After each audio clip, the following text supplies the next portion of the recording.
शहीदों की चिताओं पर लगेंगे हर बरस मेले, शहीदों की चिताओं पर लगेंगे हर बरस मेले, वतन पर मरने वालों का यही बाकी निशान होगा। सरफरोशी की तमन्ना अब हमारे दिल में है, सरफरोशी की तमन्ना अब हमारे दिल में है, देखना है जोर कितना बाजुए कातिल में है। दोस्तों, आज हम बात करेंगे उस दिन की जब भारत ने सदियों की गुलामी की जंजीरों को तोड़ा।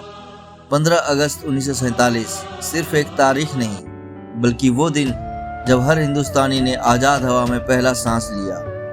लेकिन दोस्तों, ये आज़ादी हमें यूं ही नहीं मिली। लगभग 200 सालों तक ब्रिटिश साम्राज्य ने भारत पर राज किया। हमारे संसाधन लूटे गए, हमारी संस्कृति को तोड़ा गया और हमारे लोगों को उनकी ही जमीन पर गुलाम बना दिया गया।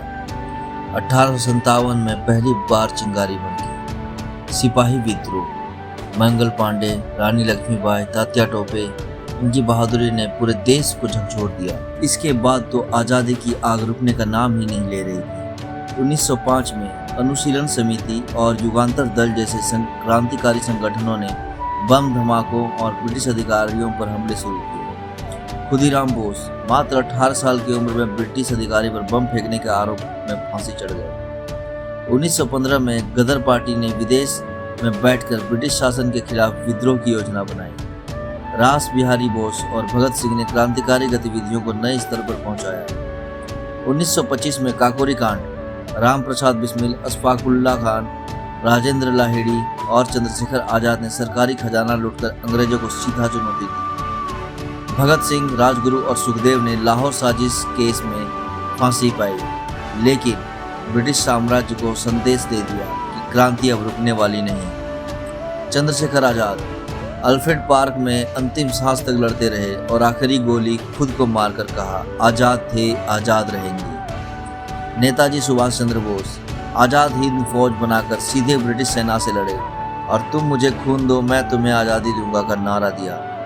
ये वो योद्धा थे जिनकी नसों में खून नहीं, आग बहती थी, जो सिर्फ आज़ादी नहीं बल्कि पूरी क्रांति चाहते थे। इन सबके बीच हजारों लाखों स्वतंत्रता सेनानी अपनी जान की कुर्बानी देकर गए। भगत सिंह, राजगुरु, सुखदेव फांसी के फंदे पर झूल गए, लेकिन हंसते हंसते, क्योंकि उनके लिए देश पहले था, जान बाद में। वतन के लिए जीना भी है, मरना भी है हमें। वतन के लिए जीना भी है, मरना भी है हमें। इसी मिट्टी में बसना भी है और इसी में समाना भी है। और फिर आया वो ऐतिहासिक दिन 15 अगस्त 1947। मध्य रात्रि को पंडित जवाहरलाल नेहरू ने तिरंगे को सलामी दी और कहा, at the stroke of the midnight hour when the world sleeps, India will awake to life and freedom. उस दिन हर गली, हर मोहल्ला, हर गांव सिर्फ एक ही नारे से गूंज उठा, जय हिंद। कुछ नशा तिरंगे की आन का है, कुछ नशा मातृभूमि की शान का है। कुछ नशा तिरंगे की आन का है, कुछ नशा मातृभूमि की शान का है। हम लहराएंगे हर जगह यह तिरंगा, नशा ये हिंदुस्तान की जान का है। दोस्तों, आज़ादी हमें किसी ने तोहफे में नहीं दी। ये हमें उन लाखों वीरों की कुर्बानी से मिली जो हंसते हंसते फांसी पर झूल गए, जिन्होंने गोलियों को सीने पर झेला और जिनके खून से इस मिट्टी ने तिरंगा रंगा। आज हम खुली हवा में सांस ले रहे हैं, अपने सपनों को जी रहे हैं, तो ये सिर्फ हमारी मेहनत का नहीं बल्कि उन शहीदों की आखिरी सांस का भी नतीजा। तो इसलिए दोस्तों, स्वतंत्रता दिवस को सिर्फ एक छुट्टी मत समझो, इसे अपने दिल में उतारो, अपने कर्मों में उतारो और हर दिन ऐसा जियो कि इस देश को तुम पर गर्व हो, क्योंकि तुम हो तो भारत है और भारत है तो हम सब हैं। जय हिंद, जय भारत।